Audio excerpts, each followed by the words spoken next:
దాని పొట్ట వరకు రావాలి. అంత షార్ట్గా తీసుకొని ఏం చేసుకుంటున్నామంటే రోగాలను తయారు చేసుకుంటాం. అందుకని శ్వాసని ఎప్పుడైతే కరెక్ట్ తీసుకుంటామో మనకు ఏ ప్రాబ్లమ్స్ రావు. శ్వాసతోనే మన శరీరం ఉంది కాబట్టి శ్వాస ఉంటే శివం, శ్వాస పోతే శవం.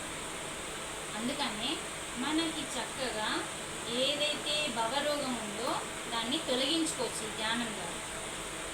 మరణం గురించి మనం భయపడాల్సిన అవసరం లేదు. ఎందుకు, ఏం చెప్పిండో ఆదిశంకరుడు అంటే అసతో మా సత్యమయ తమసో మా జ్యోతిర్గమయ మృత్యోర్మో అమృతంగమయ. ఆదిశంకరుడు ఏం చెప్తుందంటే మీకు అసలు మృత్యువే లేదు అంటున్నాడు ఈ శ్లోకంలో. మృత్యోర్మో అమృతంగమయ, నువ్వు అమృతం పొందినవాడు. అమృతం అంటే ఆత్మస్థితిలో నువ్వు ఆత్మవి. ఆత్మకి మరణం లేదు. ఇప్పుడు నేను ఈరోజు ఒక చీర కట్టుకున్నాను. ఈరోజు కట్టుకుంటా ఉతుక్కుంటా కట్టుకుంటా ఉతుక్కుంటా కట్టుకుంటా ఉతుక్కుంటా వేసి ఇది ఏమైంది, పాతగైంది. ఈ పాతగైందని తీసి ఏం చేస్తాం, పాడేసి కొత్త చీరే తెచ్చుకుంటాం. అలాగే మన శరీరంలో శ్వాసలు ఎన్ని తీసుకున్నా అన్ని అయిపోయినాయి అనుకో, ఇంకా మన లోపల ఆత్మ ఆగదు, అయిపోయింది ఇంకా అని చెప్పి వెళ్ళిపోయి మనం ఇంకో కొత్త శరీరం తెచ్చుకుంటుంది తప్ప ఆత్మకి మరణం లేదు. ఈ శరీరం, ఈ చీర వాడేస్తే కొత్త చీర వస్తుందని నేను సంతోషపడుతున్నా కదా, అంటే మనకి మరణం లేదు, శరీరానికి ఉంది. శరీరం నాది, శరీరం నేను కాదు కాబట్టి. అందుకనే మన లోపల మనం ఎవరైనా చనిపోయిందనుకోండి, ఆత్మ శాంతించలేదు, గిట్టముట్టలేదు అని మాట్లాడతాం కదా. ఎందుకు అంటే ఆత్మ శాంతించలేదు అని చెప్తున్నాం. ఆత్మ ఏమవుతుంది, వెళ్ళిపోతుంది, చచ్చిపోదు, శరీరం మాత్రమే పోతుంది. కాబట్టి మనకి మరణం అనే భయము పట్టుకుంటే ఆ భయము ఇంకా మరణాన్ని దగ్గరికి తెస్తుంది. అందుకని మరణ భయం అవసరం లేదు. ధ్యానం చేసిన వాళ్ళకి ఇవన్నీ అపోహాలు వెళ్ళిపోతాయి అన్నట్టు. అందుకని మనకి ఇంకొక విషయం చాలా చాలా ముఖ్యమైనది ఏంటంటే మనం తినే ఆహారం. అర్థమవుతుందా? ఇప్పుడు తేనెటీగలు ఏం తీసుకుంటాయండి, తేనె అని అనేసిన నేనే ఆల్రెడీ. మకరందం అంటాం కదా, ప్రతి పువ్వు మీద వాలి కేవలం దాని ఆహారం. బటర్ఫ్లై కూడా అదే తీసుకుంటుంది. చిన్న చిన్న దోమలు, చిన్న చిన్న చీమలు కూడా మకరందానికి వెళ్తాయి, అంటే దాని ఆహారం. అలాగే ఇంకా మిగతా ప్రతి 84 లక్షల జీవులలో ఆహారం ఎవరికి వాళ్ళది పెట్టేసింది. ఇప్పుడు మన ఇంట్లో 2 పిల్లలు ఉన్నారు, వీడేం తింటా అంటే వీళ్ళు కట్ చేసి పెడతాం, వాడేది తింటా అంటే వాడిని కట్ చేసి పెడతాం. భగవంతుడు అలాగే 84 లక్షల జీవులలో ఎవరికి ఏ ఆహారం అనేది సృష్టి చేయబడి ఉందా లేదా చెప్పండి. ఉందా లేదా? ఉంది. మరి ఆవుకి ఏ ఆహారం? అదే గడ్డే, పచ్చిగడ్డి, ఎండుగడ్డి, లేకుంటే సోయాబీన్ పొట్టు, శనగల పొట్టు, ఇంకేదో పొట్టు, లేకుంటే ఏమంటాం సొప్ప. ఇంకా పచ్చిగడ్డి దానికి దొరికితే చాలు ఆనందంగా తింటుంది. దానికి గడ్డే కావాలి. సింహంకి ఏం కావాలా? మాంసం కావాలి. కుక్కకి ఏం కావాలా? మాంసమే. ఏదో మనం ఇంటుందని పాలు పెరుగుతాం పెడుతున్నాం కానీ అది ఏం జీవి? మాంసాహారి. పిల్లి మాంసాహారి. పిల్లికి ఆహారం ఏంటి? ఎలుక. కుక్కకి ఆహారం ఏంటి? పిల్లి. అర్థమవుతుందా? అంటే ఎవరిని సృష్టించి ఏవి ఎక్కువైనాయి అనుకో వాటిని తినడానికి కూడా ఇంకొకటిని సృష్టించింది. బాగా వినండి చక్కగా. ఎలుకలు ఎక్కువైపోయినాయి అనుకో మనం మీద ఓళ్ళని దొరికొస్తాం ఇంట్లోకి, మనకు తెలిసిపోయింది కాదు. అంటే పిల్లిని సృష్టించిండు భగవంతుడు ఎలుక కోసం. మనం చంపాల్సిన అవసరం లేదు. దాని ఆహారం అది దానికి కర్మ అంటదు. అదే కుక్కకి పిల్లి ఆహారం, దానికి ఆ కర్మ అంటదు. అసలు మూగజీవులకి కర్మ అంటారు. మనకంటుతుంది కర్మ. మరి సరే, ఏనుగుకి ఏ ఆహారం అంటే శాకాహారం. చెరకని కానీ గడ్డని కానీ ఏదైనా శాకాహారం కాదు. గుర్రానికి శాకాహారి. మరి శాకాహారి జంతువులన్నీ నీళ్లు ఎలా తాగుతాయి? మూతి పెట్టి. మనం కూడా మూతి పెట్టే తాగాల. ఒకప్పుడు పెద్దవాళ్ళందరూ అదే తాగింది. అలాగే మూతి గిలాసులో మూతి పెట్టి చక్కగా తాగింది. ఓళ్ళ గిలాస్ వాళ్ళకి పెట్టేవాళ్ళు. అంటే శాకాహార జంతువులని మూతి పెట్టి నీళ్ళు తాగు. కుక్క పిల్లిని గమనించండి, దేంతో నీళ్ళు అవుతాయి? నాలుకతో నాకుతుంది. అంటే మాంసాహారం జంతువులు నాలుకతో నీళ్ళు. డిజైన్ చూడండి, భగవంతుడు వీటినొక్కలాగా డిజైన్ చేసిన. దీనికే ఆహారం, దానికే ఆహారం. ఇంకన్నీ అయిపోయినాయి. ఇంకెవరిది ఉన్నది? మనది ఉన్నది. మన ఆహారం ఏ ఆహారం? ఇప్పుడు మనం సాధు జంతువులమా మృగాలమా? ఈ రెండు కలిపి తింటున్నాం కదా. అసలు మన ఆహారం ఏంటి? మరి మూతి పెట్టి నీళ్ళు తాగుతున్నామా, నాలుక పెట్టి తాగుతున్నామా? ఈ స్పష్టత తెలుసుకోకపోతే నిత్యం పాపమే అంటుతుంది మనకి. ఈ పాపమే రోగంగా మారుతుంది. ఈ రోగమే దుఃఖాన్ని ఇస్తుంది, నరకాన్ని ఇస్తుంది. ఎవరికన్నా అనారోగ్యం ఆరోగ్యమే లేదనుకోండి, సమయం పోతుంది, మనశ్శాంతి పోతుంది, డబ్బు పోతుంది, హాస్పిటల్లో నరకం అనుభవించాలి. ఆరోగ్యం లేకపోతే ఇన్ని అనుభవించాలి. ఆరోగ్యాన్ని సంపాదించుకుంటే ఇవేవి లేవు. డబ్బులు ఉంటాయి, సమయం ఉంటుంది, నరకం ఉండదు, హాస్పిటల్కి వెళ్ళాల్సిన అవసరము రాదు. మరి మనం ఆరోగ్యంగా ఉండాలంటే ఇప్పుడు ఒకప్పుడు మడితో వంట చేసేవారు. ఉన్నారా అట్లా చేసిన వాళ్ళు? వాళ్ళ కుటుంబాలు ఉన్నాయా? మీరున్నట్టున్నారు. ఎందుకు చేసిండ్రు మరి మడితో వంట? చెప్పండి. ఎలా లేదు తెలుసుకుందాం, అంతేనా? మడి వంట అనేది ఏంటంటే ఆలోచనల్ని రానివ్వదు. తడి బట్ట. ఎప్పుడైతే మనం తడి బట్ట మన శరీరానికి వేసుకుంటామో, మనం ఇప్పుడు వంట చేసినాం అనుకోండి, ఎన్ని పెంట ఆలోచనలు వస్తాయి? వంట మీద ధ్యాస తక్కువ, ఆలోచనల మీద ధ్యాస ఎక్కువ. అలాంటి వంట ఎవరికైతే పెడతావో, ఏ ఆలోచనతో వంట చేసినావో వీడికి తిన్నోడికి సుఖ అవే ఆలోచనలు వస్తాయి. అందుకనే పూర్వం పెద్దలు ఏం చేసిందంటే, ఓళ్ళు పడితే వాళ్ళు వండితే తినలే. ఎవరు మడి కట్టి శుచి శుభ్రతతో వంట చేస్తే వాళ్ళ వంట మాత్రమే ఎందుకు తిన్నారంటే, వంట వల్ల మనకి గుణం ఏర్పడుతుంది కాబట్టి, మాంసం వస్తుంది కాబట్టి, రక్తం తయారవుతుంది, శక్తి వస్తుంది. శక్తి, రక్తం, మాంసం, ముఖ్యమైనది గుణం. గుణం కోసం వంట. ఎలా పడితే అలా వంట చేస్తే ఎలా పడితే అలాంటి గుణం వస్తుంది కాబట్టి, అందుకని పూర్వం వాళ్ళు కనిపెట్టి ఆహారాన్ని నియమాలతో వంట చేశారు. ఇప్పుడు నైటీ వేస్తాం, సరే స్నానం చేసి నైటీ వేస్తే పర్వాలేదు, స్నానం చెయ్యం కానీ వంట గదిలోకి వెళ్తాం. వంట అంటే చాలా పవిత్రం. స్నానం చెయ్యండి, గ్యాసే ముట్టియద్దు. నీ డ్యూటీలు గంగలో పెట్టుకోండి, మన పనులు గంగలో పెట్టుకోండి, కానీ వంట మాత్రం ఎప్పుడైనా సరే మన పిల్లలు సంస్కారవంతులు కావాలి అంటే, నా బిడ్డ మంచి ఆలోచనలతో సమాజంలోకి వెళ్ళాలి, నా భర్త ఇలా మంచి ఆలోచనలతో నన్ను బాగా చూసుకోవాలి అని గంట తింటారు. మంచి భావాలతో మనం వంట చేస్తే తిన్న వాళ్ళకి కూడా మంచి భావాలు వస్తాయి. అంత ఉంటుందండి మన భోజనానికి.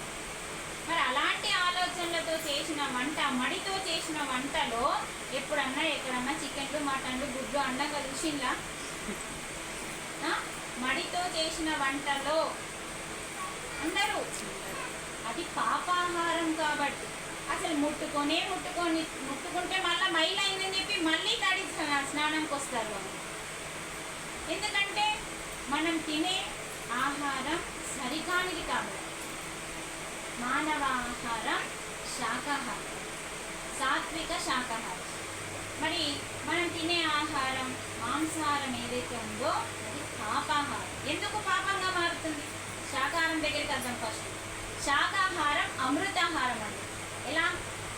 శాకాహారం అంటే టమాటా, వంకాయ, బీరకాయ, బెండకాయ, పప్పులు అవి ఇవన్నీ ఉన్నాయి కదా, అవన్నీ ఎలా వండుతున్నాయి? పంచభూతాల శక్తితో. అవునా కదా మేడం? అంటే గాలిదేవుడు, వానదేవుడు, భూమాత, సూర్య భగవాను వీళ్ళెవ్వరు లేకుంటే పంట వాయుదేవుడు పండదు. గాలి కూడా కావాలి. చెట్టు ఇలా ఇలా ఊగకపోతే అది స్ట్రాంగ్గా నిలబడదు భూమిలో. అందుకనే ఈ 5 దేవతలు అమృతం తాగినోళ్ళు. అమృతం తాగినోళ్ళ శక్తితో పంట పండుతుంది. అందుకనే శాకాహారం అమృతాహారం. మరి మాంసాహారం విషాహారం అన్నారు. ఇప్పుడు మన ఇంట్లోనే ఎవరైనా పెద్దోళ్ళు చనిపోయిననుకో, బాగా డబ్బు సంపాదించిండు, కోట్ల ఆస్తి సంపాదించిండు, పొరపాటు నాకు చచ్చిపోతాడు అన్నాడు అనుకో, మనం ఏం చేస్తాం? తిందేస్తాం. అంటే దాని అర్థం ఏంటి? అక్కడ చనిపోవద్దు అని మనం ఒక మ్యాట్ వేసి కింద పడుకోవద్దు. తర్వాత ఏం చేస్తాం? బయటకు తీసుకెళ్తాం. కాసేపు అయిన తర్వాత ఏం చేస్తాం? ఊరవతలికి తీసుకెళ్తాం. ఎందుకంటే అది ఇంట్లో ఉండడానికి పనికిరానిది. ఏంటిది? అది శవం కాబట్టి. అంటే ఏం చేస్తున్నాం? చనిపోయిన ప్రతిదీ శవం కాబట్టి. ఎందుకు శవాన్ని ఎంత ఆస్తిని సంపాదించినా కూడా కనీసం ఒక్కరోజన్నా మనం ఉంచుకోవట్లేదు. ఎందుకంటే చనిపోయిన శవానికి విషం తయారవుతుందమ్మా. విషం ఎలా తయారవుతుంది? చనిపోయిన దానికంటే దానిలో ప్రాణం లేదు కదా. ఆ ప్రాణం లేని శరీరానికి బ్యాక్టీరియా పడుతుంది. అంటే సూక్ష్మక్రిములు పట్టి దాన్ని తింటాయి. కనిపించని సూక్ష్మక్రిములు చనిపోయిన శరీరాన్ని తింటాయి. తింటున్నప్పుడు ఏమైంది? అది విషంగా మారుతుంది. ఎప్పుడైతే విషంగా మారుతుందో దాని చుట్టూ కూర్చొని మనం ఏడుస్తున్నాం కదా, అదంతా మనకు అంటుతుంది. అందుకనే అంటిన వాళ్ళు ఎవరు, ముట్టుకున్న వాళ్ళు ఎవరు ఇంట్లోకి రావద్దు, ఇల్లు విషంగా మారుతుంది, అశుద్ధి అవుతుందని చెప్పి ముట్టుకున్న వాళ్ళందరూ బయటే ఉండి శుచి శుభ్రత అంటే వేడి నీళ్ళ స్నానం పెట్టిండు. ఫస్ట్ మనకి బ్యాక్టీరియా వేడి నీళ్ళకి అప్పటికప్పుడు చనిపోతుందని ఎవరైతే శవం ముట్టుకొని తిరిగి వస్తారో వాళ్ళకి వేడి నీళ్ళ స్నానం పెట్టింది. ఆ వేడి నీళ్ళ స్నానం చేసినప్పుడు ఏమవుతుంది? బ్యాక్టీరియా చనిపోతుంది. కాబట్టి 3 రోజులు, 5 రోజులు, 11 రోజులు ఇలా ఆ బ్యాక్టీరియాకి జీవం ఉంటుందమ్మా. అంటే దాన్ని విజృంభణ 3 రోజులు ఎక్కువ ఉంటుంది. కొంచెం నెమ్మదిస్తుంది. 10వ రోజు వరకు కంప్లీట్ అయిపోతుంది. అది చచ్చిపోతుంది 10వ రోజు నాడు. అప్పుడు మనం ఇల్లు శుద్ధి చేసుకొని కర్మకాండ చేస్తాం కదా. చూడండి, చనిపోయిన ఒక శవానికి ఇంత ఉంటుంది స్టోరీ. మరి మనం తీసుకునే మాంసం చచ్చిపోయినాక తింటున్నామా, ప్రాణం చూడంగా తింటున్నామా?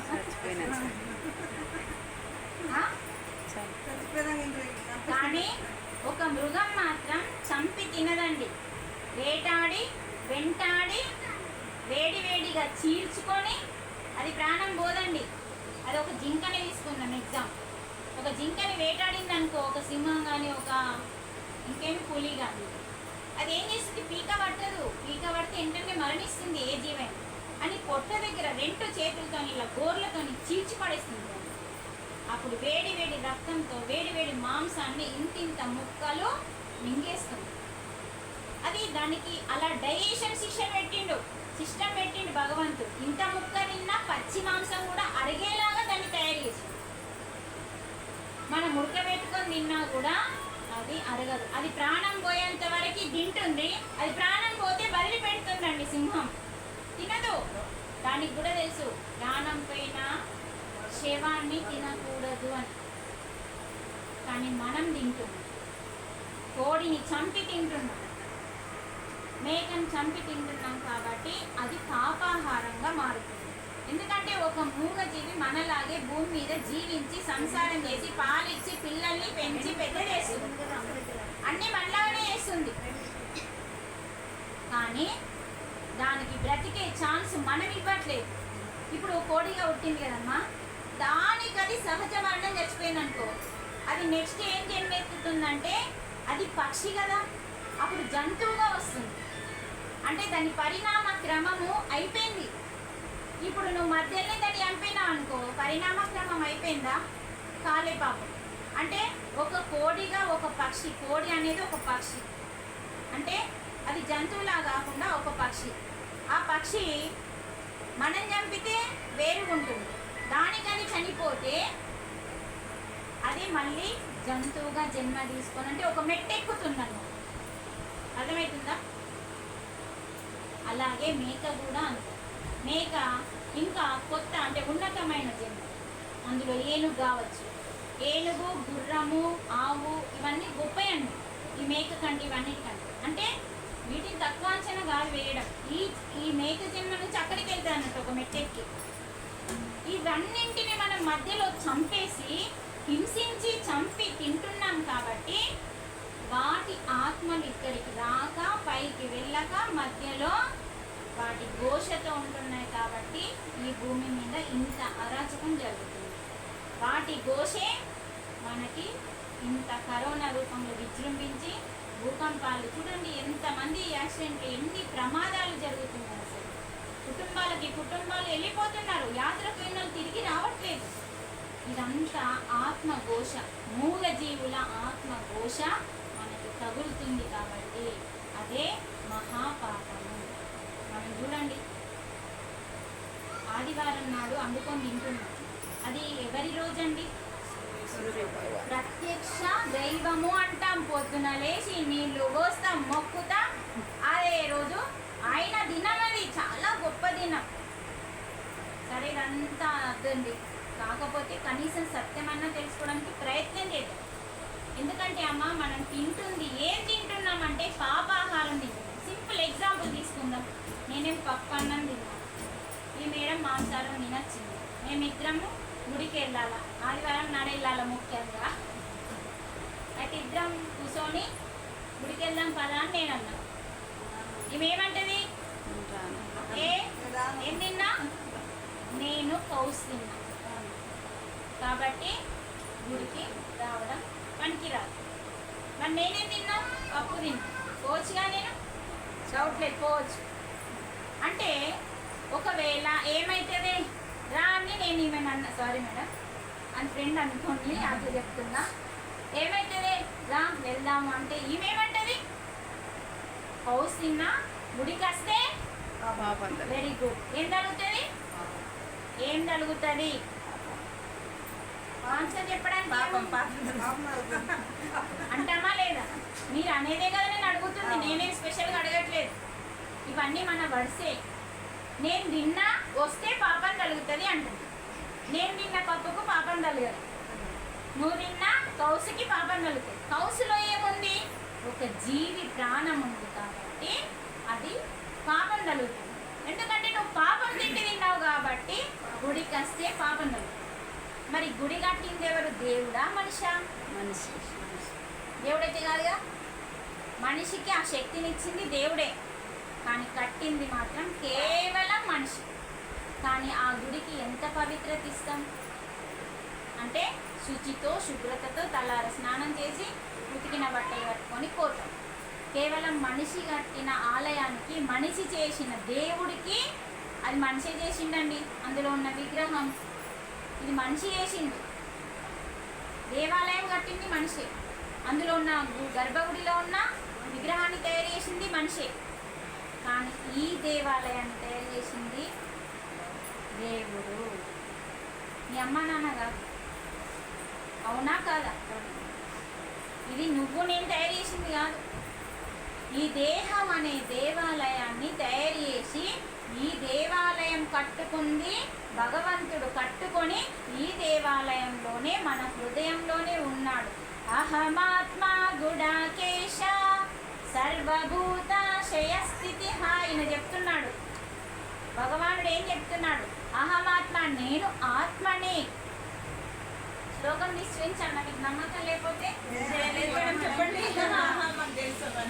ఎందుకంటే ఈ శ్లోకంలో స్పష్టతనిచ్చిండు మనకి. ఏమిచ్చిండు? నేను ఆత్మని.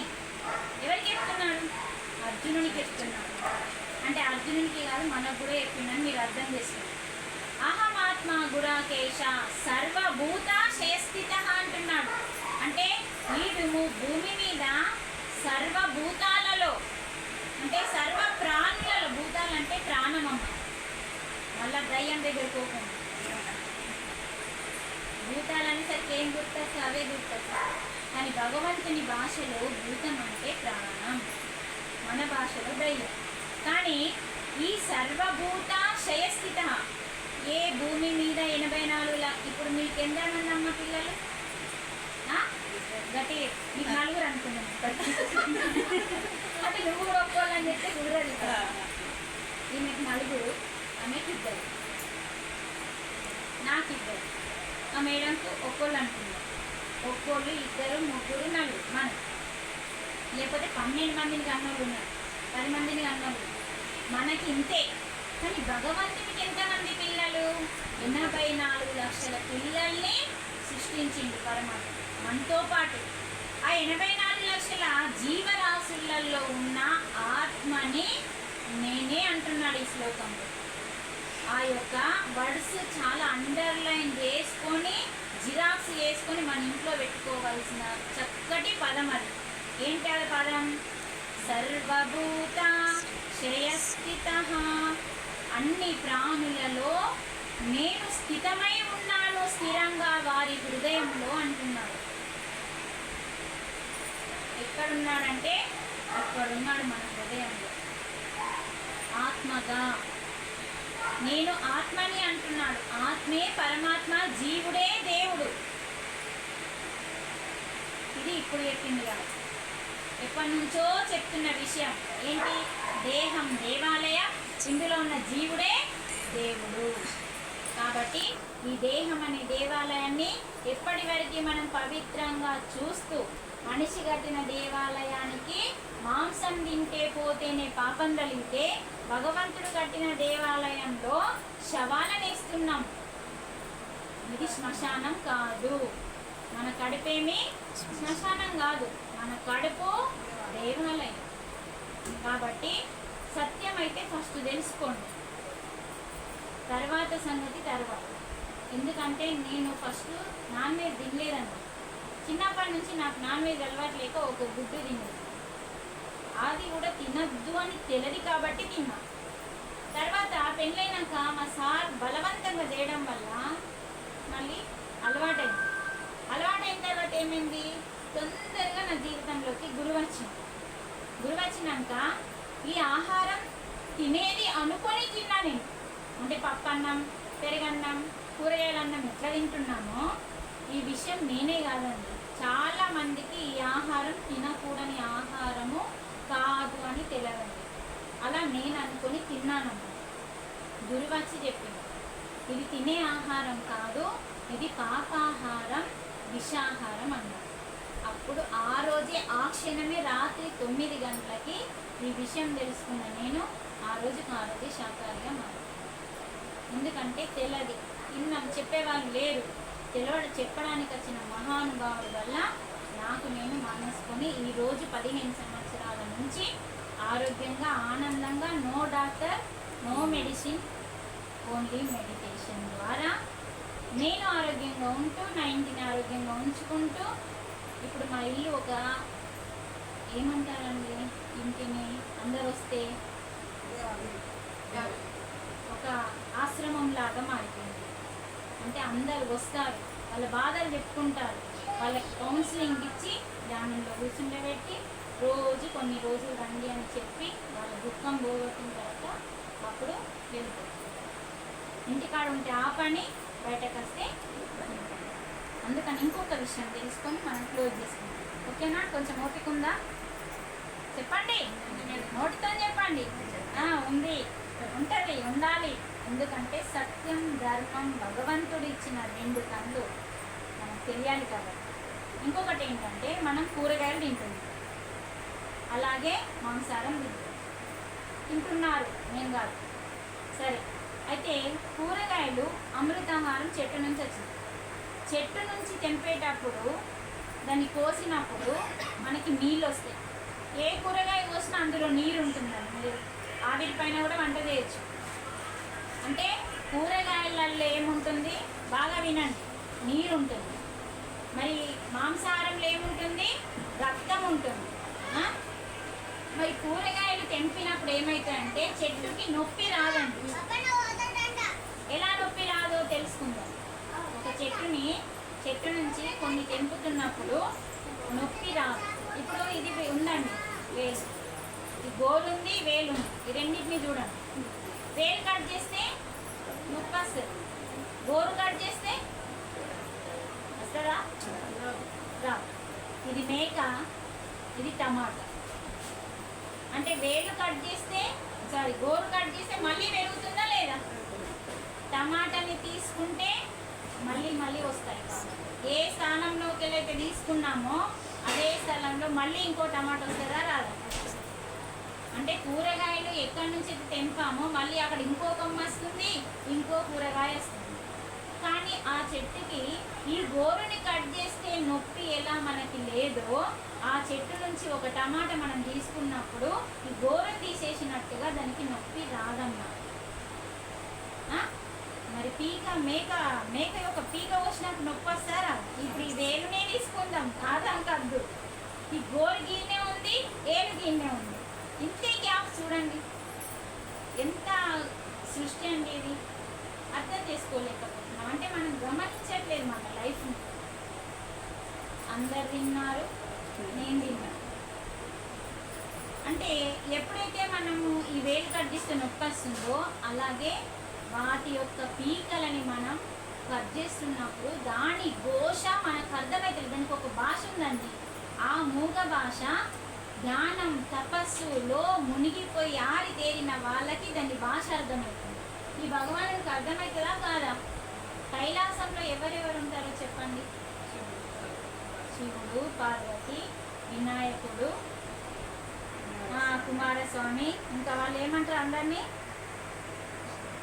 భృంగి, నంది, వీళ్ళందరూ గణాధిపతులు. గణాలంటే వీళ్ళందరూ చాలామంది ఉంటారు. ఇంకెవరు ఉంటారో చెప్పండి. సింహం, పాము, ఎలుక, ఎద్దు, ఇంకా ఎద్దు, తర్వాత నెమలి. అంటే అక్కడ సింహము ఇవన్నీ తినాల్సిన ఆహారమే. సింహమే ఇవన్నిటిని తింటుంది, కానీ కైలాసంలో దాని జోలికి వెళ్ళదు. అంటే కైలాసం అంటే ఏంటిదంటే మూగజీవులు, దేవుళ్ళు, మనుషులు అందరూ కలిసి ఉండేదే కైలాసము. కైలాసం అంటే కేవలం శివుడు కాదు, అన్ని జీవులు. అంటే చూడండి, గణాదులు అంటే ఎవరు? ఈ శృంగి వీళ్ళందరూ ఎవరు? మామూలు వాళ్ళు. తర్వాత దేవుడు, తర్వాత మూగజీవులు. మూడిటికి సంబంధించిన వాళ్ళు ఉన్నారు కాబట్టి, కలిసి ఉన్నారు కాబట్టి కైలాసం. అందుకని అక్కడ ఏ మూగజీవితో మిత్రత్వమే ఉంది కానీ శత్రుత్వం లేదు. ప్రతి దేవుని దగ్గర ఒక మూగజీవి ఉంది. సరస్వతి దగ్గర హంస ఉంది, ఈయన దగ్గర ఆవు ఉంది. ఆయన దగ్గర ఎద్దు ఉంటే ఈయన దగ్గర ఆవు ఉంటుంది. చూడండి, మనమేమో మేకలని కోళ్ళని తింటున్నాం. ముస్లిం ఏమన్నాడు తెలుసా? కొన్ని అదే నువ్వేం మాట్లాడుతున్నారా, నువ్వు పూజిస్తే నాకేందిరా, నువ్వేం తింటున్నావు, నువ్వు తినడం మానేసి మాట్లాడు నాతో అన్నాడు. కరెక్టే కదా? నువ్వు మేకల్ని కోళ్ళని తింటున్నావు కదా, అది ప్రాణమే కదా, ఇది ప్రాణమే కదా. నువ్వు మేకల్ని కోళ్ళని పెంచుతున్నావు, తింటున్నావు, నేను కూడా ఆవుని పెంచుతున్నా, తింటున్నా అన్నాడు. అడిగిన దాంట్లో సమాధానం చెప్పేస్తాను. మనకి మనం మానేసిన రోజు వాడిని అడగచ్చు, నువ్వు పూజిస్తే నాకేందిరా అన్నాడు. ఎందుకంటే మనం దైవంగా భావిస్తాం ఆవుని. ఆ ఒక్క ఆవుకి పూజ చేస్తే అన్నిటికీ చేరుతుందని మనం తెలుసుకున్నాం కాబట్టి. ఆవు అంటే అమ్మ. అందుకనే వాడు అడిగిన ప్రశ్న మనం కూడా వింటున్నాం కాబట్టి వాడు అదే ప్రశ్న వేసింది. అందుకని వెంట్రుకలు కట్ చేసినా కూడా మనకు నొప్పి రాదండి. బోడిగుండు చేసినా కూడా నొప్పి రాదు. ఎందుకంటే అవి మళ్ళా వస్తాయి. ఒకవేళ రాలేవనుకో అసలు నువ్వు తీయవు. బోడిగుండు వేసుకున్నావు, ఆ గుండులానే ఉంటావా? మళ్ళీ వస్తాయి. అంటే పోయినాయండి మళ్ళీ వస్తాయి. అవి తీయడంలో తప్పు లేదు. అలాగే టమాటా కూరగాయలు అన్నీ మళ్ళీ తెంపిన కొద్దీ వస్తాయి, కానీ పీకని